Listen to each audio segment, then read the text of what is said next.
1,200% rise of GameStop stock from 2019 to 2020, one night's short stock hype?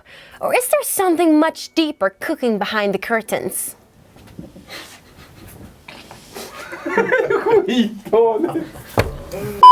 Is GameStop the game-changing opportunity or something you should stay away from? Why are you running?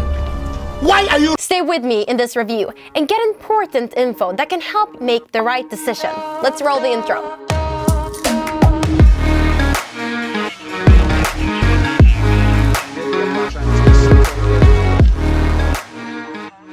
Hi, my name is Fanny from Studio Invest. I bet all reading and research on GameStop left you with one single question. What the heck is all this about? If you're confused, don't worry, we got you covered. And since we're huge fans of Warren Buffett's strategy for good investment decision making, we'll take a look at the fundamentals. Wait a minute, what does GameStop actually do? GameStop started in 1984 as a small software shop in Dallas. It quickly gained momentum by selling popular video games for Atari and Nintendo systems. GameStop relied heavily on brick-and-mortar stores and a simple and yet effective strategy, selling of used games. When you buy a game for 79 cents and sell it for $8.99, that's the real moneymaker. When the online digital purchases started to kick in, GameStop's core business began to suffer. Another blow came from services like Xbox and PlayStation Store through their subscriptions models. For most game-related sectors, Corona did wonder for business. Meanwhile, GameStop continued on a downhill road without a profit since 2017 and a drop in sales of 30% per quarter in 2020. They have also gone through 5 chief executives in that time. At the same time, their stock experienced a renaissance. Wall Street Bet's short stock crusade, fueled with Elon Musk's tweet, GameStonk, posted on January 26, 2021, sent GameStop's shares sky high. In addition to that, in August 2020, Ryan Cohen, founder of online pet supply company Chewy.com, disclosed he had a major stake in the company. Known for success in the e-commerce business, many saw Cohen as a strong individual who can lead GameStop into the new era. So, it all looks clear, right? Fundamentals of the company who overslept technological progress point in one direction, and artificial hype to another. We could have a stock waiting to experience some volatility before it hits bottom. Perhaps you can ride on the wave and then earn some money, or lose it all.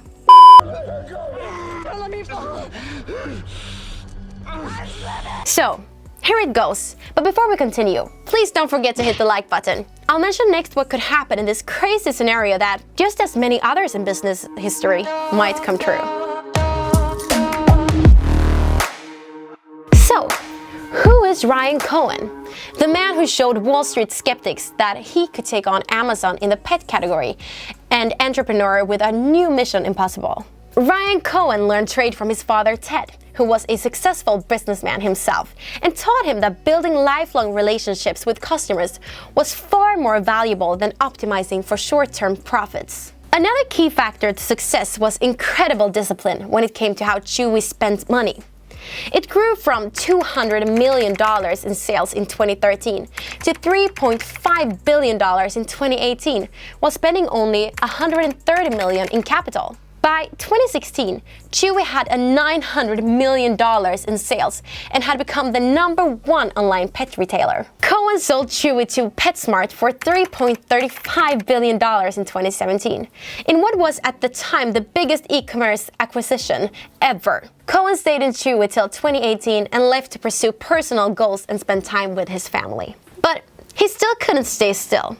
He made a significant investment in Apple, making him the largest individual shareholder of the tech company with 1.55 million shares. And then, in the middle of 2020, Cohen bought 9 million shares of GameStop when it was trading at $8 a share. Shares rose more than 35% the next day after the announcement. In total, he spent around $76 million acquiring his shares. In January 2021, GameStop named Cohen to its board.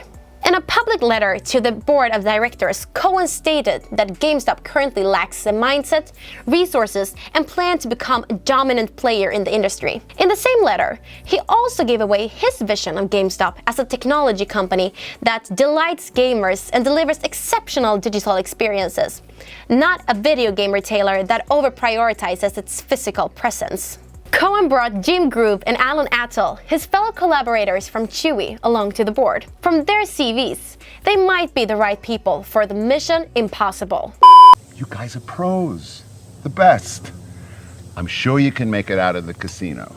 Alan Attal is an e-commerce executive, an entrepreneur with more than 2 decades of experience building and managing businesses. From 2011 through early 2017, he was Chewy's chief operating officer and oversaw its expansion from 3 people to more than 10,000 employees and $3 billion in revenues.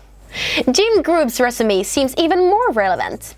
Prior to working in Chewy, he spent 2 years as director of finance at Amazon from 2007 through 2009.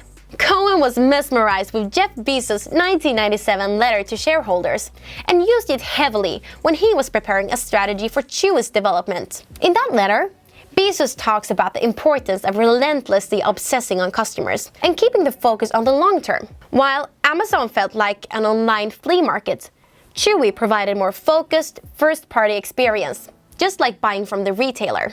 In the same way, Cohen could be looking at GameStop as a new opportunity to build an Amazon alternative in the games and gaming category. But wait, Amazon is giant with a pool of customers and an enormous database. So, how does Cohen plan to pull it off?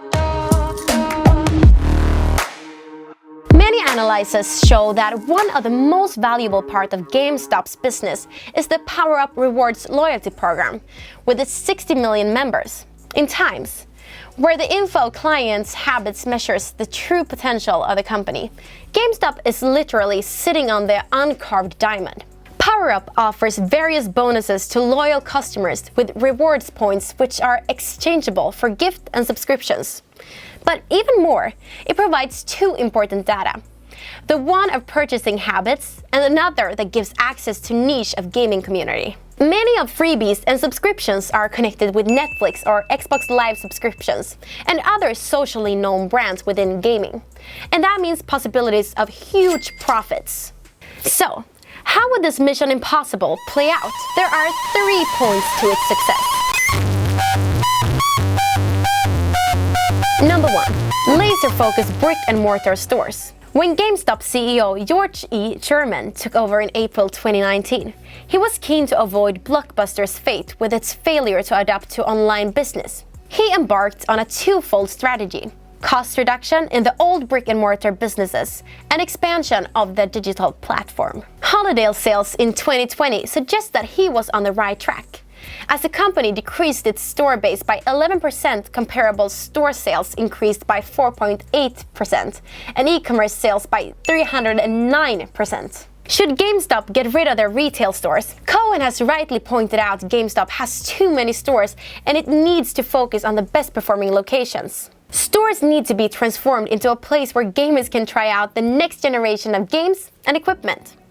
Try in store, buy online could be a very successful formula for selling high-tech gear. Trying out expensive new VR gadgets beforehand can provide consumers with the confidence to make the purchase, as they're reluctant to buy new and expensive products they are not familiar with. Also, stores are a great starting point as a place where gamers go to have community and social interactions, and the whole esports industry is all about that experience. We also shouldn't forget the partnership GameStop signed with Microsoft in October 2020 that guarantees them to collect from digital sales for every Xbox Series SX console it sells. Although they publicly didn't disclose details, given console shortage and lack, it might not be a small deal.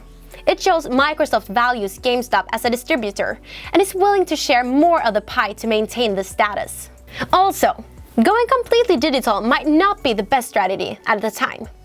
While GameStop might be able to hold its own against other online retailers, it is harder to see how it can prevail against console streaming directly from PlayStation, Xbox, and Nintendo Switch. Great example of successful mixture of physical and digital is Target, who understands that digitalization doesn't necessarily happen at the expense of physical stores. Both can be achieved simultaneously. For GameStop, that niche are loyal gamers. Alongside PowerUp Rewards members, there is also a large amount of visits to GameStop.com. The data collected through these assets is not just valuable to the company itself, but also to its biggest partners like Nintendo, Microsoft, and Sony. The fact is, there are no other retailers that can offer this complete view of consumer behavior across all platforms in the video game industry. Without costly acquisition, there is no way to replicate the customer base that GameStop has developed. In addition to that, GameStop already uses large amounts of visits to GameStop.com to monetize its digital storefront. As stores closed, the website became an increasingly important avenue for advertising. Have you heard about in-game ads? My colleague Joy talked about it in another video, and you can find it here. Given over 45 million visits over the last 6 months in 2020, the value of the website is clear. This also gives GameStop an opportunity to increase profits on advertising revenue without raising margins directly on products. eMarketer expects esports viewers to grow by more than 52% between now and 2023, reaching over 46 million spectators. With gamers spending $135 billion on games in 2018, GameStop could get part of the cake. Back in 2019, GameStop announced a string of partnerships in the esport industry and started to turn their stores into lounges of esport. Their 11,000 square feet GameStop Performance Center in Frisco, Texas is the most advanced esport facility in the USA. Due to COVID-19, the impact of esports in this segment is hard to measure, but it's reasonable to assume it might be very profitable in the foreseeable future. Okay, let's recap. Imagine possibilities of merging capable leadership that steers the company into the digital era of esports and digitalization combined with 60 million members and a loyal fan base. Sounds crazy? Yes. Impossible? Well, just remember the 10-year period Apple faced after Jobs' departure, characterized by a low-margin printer business and unsuccessful projects. The return of Steve Jobs, who had a vision, made all the difference. And don't forget, just like Apple, GameStop is a brand trusted by millions of faithful gamers. So, what's GameStop really? Old blockbuster-type dinosaur company waiting to die, or potentially new Apple-like company focused on digital experience? As it looks now, it could go either way. A lot of it depends on the GameStop board and leadership with Cohen at the helm. Quarter results to come will be a strong indicator on how Cohen's plan develops. Although not likely for now, a huge game changer would be if Ryan Cohen decides to sell his stake. It's hard to predict impact of that move on the whole picture. So, what's your take on GameStop? Has the opportunity for short stock profits gone? Or is there more room to grow? Would you be willing to bet on GameStop as a blue chip company? Or do you think it's just wishful thinking?